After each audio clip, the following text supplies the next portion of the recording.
Good for America. Time to go head-to-head, and John Stossel doing that. He says that outsourcing jobs is good for America. How is that, John? Because that's the dynamism that creates new jobs. We've lost 360 million jobs since 1992, but we've created 380 million jobs during that time, and that extra 20 million jobs comes from the freedom to send those jobs overseas. We save money on those workers. That gives us more to do new things with. The fear is that the cheaper labor gets abroad versus relatively expensive labor in this country, John, that we're going to see a lot more of this, and it will come back to boomerang. What do you think? People have always worried about that, but it hasn't happened. The average wage rate has been steadily going up, adjusted for inflation.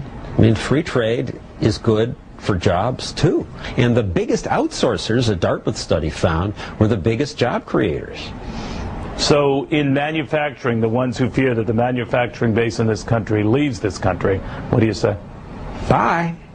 I mean, there's nothing wonderful about manufacturing jobs. And I think if you look at what we want for our own kids, that should answer the question. We don't want them working in a factory where the work is underpaid, not underpaid, sorry, where the work is very hard, it may be uncomfortable. We want them taking jobs as engineers, biologists. We think the service jobs are good for our kids. I think it's great if people in other countries want to manufacture things and we can import it and pay for it with our service jobs. You know, John, those who are against outsourcing say when a country loses its ability to manufacture stuff, to make stuff, whether it's on a factory floor or something close to it, the country loses its dominance. What do you think? Where's the evidence? We can trade for the goods we need, and I just don't think it's true.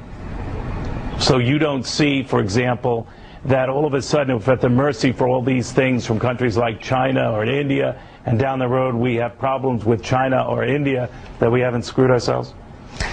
Well, we have, if that's the only country with whom we trade, but fortunately we have a lot of trading partners, and we buy things from a lot of people, and that protects us.